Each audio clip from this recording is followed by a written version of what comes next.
Shalom, shalom, everyone that is able to watch this video. I won't be on here very long, hopefully. I say that every time. But I've not been very well, and you can probably tell by my voice, so forgive me if I start coughing.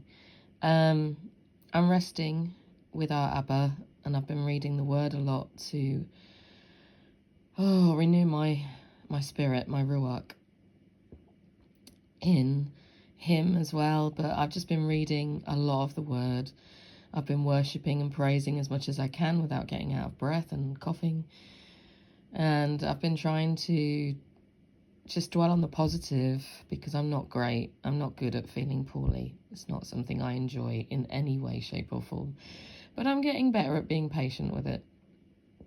Anyway, I was reading the book of Ruth. It's a fairly short book and it edifies me a lot. I'm a little bit of a romantic at heart, and I just love these kind of stories in the scripture. But there was a particular verse in it. I'm going to sort of zone in on it a little bit here. So it's chapter 2, verse 3 through to, well, just chapter 3, verse 3 actually. It was just one part of it, and it led me to wanting to do this video, and I hope it is right in Aba's eyes that I do this. I pray it is. But I hope it also gives encouragement, edifies anybody out there, but also inspires anyone new to my channel, anyone that's not fully come back to our Aba, our amazing creator, the one that I know as YaHUaH, his son being Yahusha, who the world know as God, G-O-D, or Jesus. And it's this bit here. As it turned out. Now that might be a strange thing, and I'll read the whole thing. So she went out and began to glean in the fields. This is Ruth, by the way, having left her hometown to go and live with Naomi back in Bethlehem.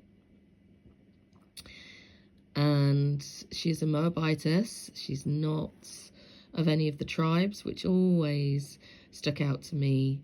I am a white woman. Most people these days would, particularly in my walk, would tell me that I am grafted in. Well, so was Ruth, if you're looking at it like that. So were a lot of people in the Old Testament. Anyway, without getting into that. But, you know, it was amazing that she left her hometown. And she went with somebody, granted, that she'd lived with for a fair while, by the looks of things. Over 10 years. She must have been married to her husband for. And she left when he died, and Naomi decided to return to Judea, to Yehuda, that she went with her, gave everything up and went with her. I've had a similar journey recently where I've given everything up and followed Aba to where he wanted me to go. So I resonate with her a lot. Her name means friend of YaHUaH. And these days, this is the other bit I'm going to add before carrying on with this. These days we do have to remember that walking with our Mashiach, with our Messiah, is actually about developing our friendship, our relationship with him. So again, her name resonates with me. I really like to think of myself now, or think of Yahusha as my friend, my best friend. He's always there with me. He's always holding my hand. He walks me through every trial and tribulation. Even if I'm down on my knees, he's always there. Sometimes, as the poem goes, he's carrying me, and that's why there's only one set of footprints in the sand. So that's how I feel about my relationship with him, and the name Ruth means just that, friend of YaHUaH. So anyway, I'll go back into this. So she went out and began to glean in the fields behind the harvesters. As it turned out, she found herself working in a field belonging to Boaz, who was from the clan of Elimelech. Now, I don't use the E's because in the ancient Hebrew, there was no E, there was no I. So how you would have pronounced this would have been Alamalak, which means Al or Alua, which means mighty one, is king. Malak means king.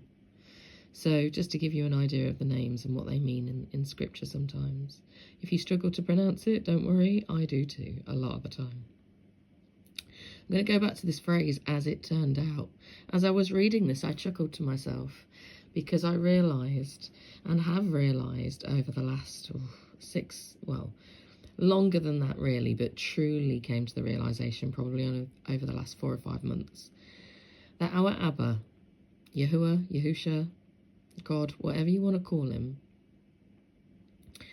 I do find it's enriched me a lot to call him by his true names, but, you know, maybe you're not there yet. Whatever you want to call him, the phrase, as it turned out, really has nothing to do with him.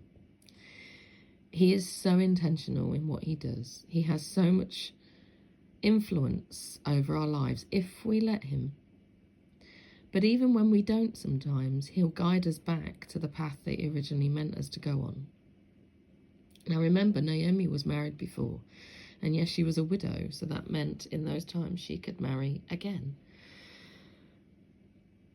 But the fact that she found herself working in a field belonging to Boaz was neither chance, luck, fluke, anything, any of those words you want to pick from today's language.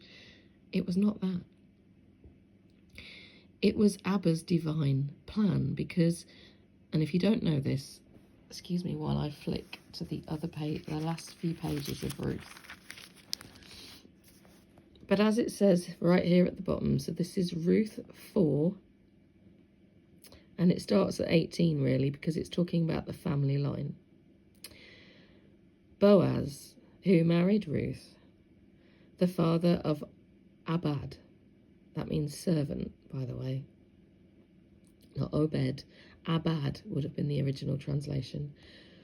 Boaz would have been the original translation of Boaz as we know him now. So Boaz, the father of Abad, Abad, the father of Yashay would have been the translation back then. And Yashay, the father of Daoud, which would have been the translation of David. No V in the old ancient Hebrew, no I as I've said, and definitely no J or no E. J was a replacement for the letter Y, which is why I know Jesus as YaHUaH, means YaHUaH is salvation. But I just wanted to point this out, that if by fluke Ruth had found herself in Boaz's field gleaning, would this have happened? It's just my proof, my confirmation. So you take it as you need to, but this is my confirmation that that phrase there, as it turned out, or in the UK we'll probably know it as it happened. It's well-known phrase from a celebrity in the UK. As it happened is not the case. Everything in our lives, unless we push against, and I've said this in another video where we take control, everything in our lives is chosen and ordained by Abba before we are even in our mother's womb. It says that in Isaiah YaHUaH. Can't remember the verse in the chapter right now, but I'll try and link it in the description. But that means that he already knew our path. He knew before we were born what was going to happen. So, as it turned out, she found herself working in a field is more, or should be translated as Abba planned it. She found herself working in a field belonging to Boaz, who was from the clan of Elimelech. YaHUaH is king, because he is king and sovereign over us all. I hope this finds you well. I hope in this season, this winter season in the UK, or whatever the weather is where you are, that it is keeping you well, that Aba is keeping you well, that you are not oppressed by this world. And if you are, take it in all faith, in all amunah, that it is for our good. All trials and tribulations, and I have to remind myself of this daily, all trials and tribulations are for our good. They are to increase our faith, our amunah. They are to increase our persistence, our perseverance, our patience. And I love you. Aba loves you. You just need to look and search for him. He's always there. He's always there with us, even when we don't want him to be. Whether you like it or not. Anyway, I'm going to go before I start coughing, because I can feel it coming up. I'll speak to you all soon, and take care. Yasharal, those of us that are already believers, and those of us that aren't, that stumble across this channel. If you're brought here for a reason, and I hope this blesses you, or baruk you is the ancient Hebrew for blesses. Shalom, shalom, take care.